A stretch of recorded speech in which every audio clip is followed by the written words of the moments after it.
I remember a time in class where the lecturer came in, and then he was teaching. And honestly, that day, that was like the day I regretted ever studying chemical engineering.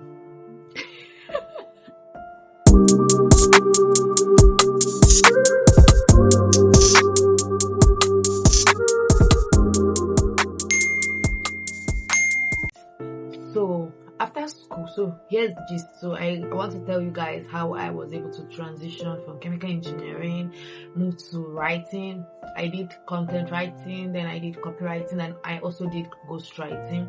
And then now I'm at a point in my life where I'm transitioning back to data analytics. So I've always hated coding. In fact, I used to see people that code I used to see coding as suffering. Like, you guys are suffering, you guys are, because it's like jargons in my head. You understand? So, and then after school, I read chemical engineering, finished from FUT Mina. And then after school, I didn't know what to do next, because I didn't really like the course. I didn't really enjoy the course, and I didn't see it as something that I want to continue long term or anything. I just did it, finished and everything, but it wasn't really something I would really want to build a career on or continue. So that was even I didn't even have the motivation to either pursue a job or start any other thing, so I just left it by the side. But before then, I was already writing, but then I started writing on my Facebook page. I would write stories because I always love reading. So because of that, my dad encouraged that a lot when we were growing up. So because of that, I started writing stories from when I was even in JSS class. So but then I didn't have any plan of monetizing it or even using it to do anything. I was just writing for the fun of it. So during that Ebola period, so we were at home and everything, and then I was constantly writing stories on my Facebook. People would write funny stories, people would read and laugh. And then my dad called me one day that, do I know Chimamanda? And I was like, yeah, I know her, that these people, they are making money from their writing, that why don't I think of a way, to start making money from this my writing instead of just writing, since I'm very good at it, and then I was like, I think that was where the thoughts, first of all, I had that thought for the first time, and then I started doing research on how I can make money from my writing, and that was when I stumbled into Nairaland, and then I saw some offers, and that was where I got my first job. Even though that first job I did, I was scammed. That's a story for another day. I finished the job, I was excited to do it. It was write a blog post, for 30 days. Then I didn't have any idea on how the whole business of writing, I didn't have any idea, so I finished writing, I think 30 posts. But submitted everything, expecting payment. That was how I didn't hear from the person. And, till today, which is fine, the lessons I've learned from being a writer, and from there, I moved to copywriting and also ghostwriting. And honestly, I've worked with clients in Nigeria and outside Nigeria, amazing people. Writing has given me the opportunity to work with, so even when I was telling some of my guys that I want to drop writing, and move fully into tech, they were questioning that, why? You are making money from writing, you are doing very well with your writing, so why do you want to leave writing, and enter into something else? But then, in as much as I love writing, but I don't see that something for me. First, for me, I don't see that something that I really want to build a career on. I was just writing for me, it was the fun of it, the passion. I love writing, so that was it. But I don't see it as something I really want to build a career on. Alright. So at the point where I realized that, okay, I wanted to use writing to actually raise money to pursue my career. So for me, that was the goal. Use writing to raise money to pursue my career. And really, writing really made me a lot of money in dollars and the rest, yeah. So at this point in my life, I'm moving into the tech space as a data analyst. Alright, so why data analytics? Honestly, first of all, I would say I love math. Growing up, I love math. I love further math. like anything that has to do with calculation, I'm so in love with it. Like it interests me a lot. So I think that was like what, made me realize that okay, probably I'll be able to do very well with data analytics, and I'm a very good problem solver.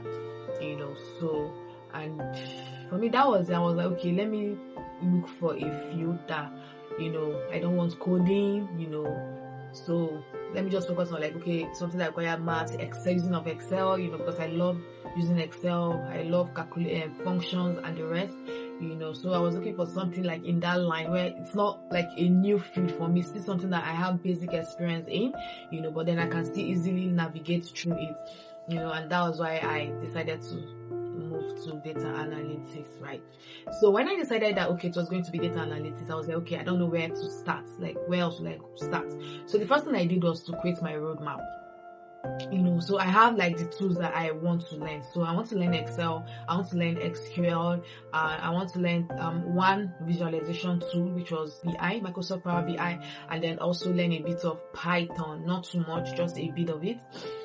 So I created that roadmap, for myself, because that was like what I was going to do. So I said, okay, so now that I have what I want to learn, now let me start looking for, will I go for a boot camp? Will I self-train?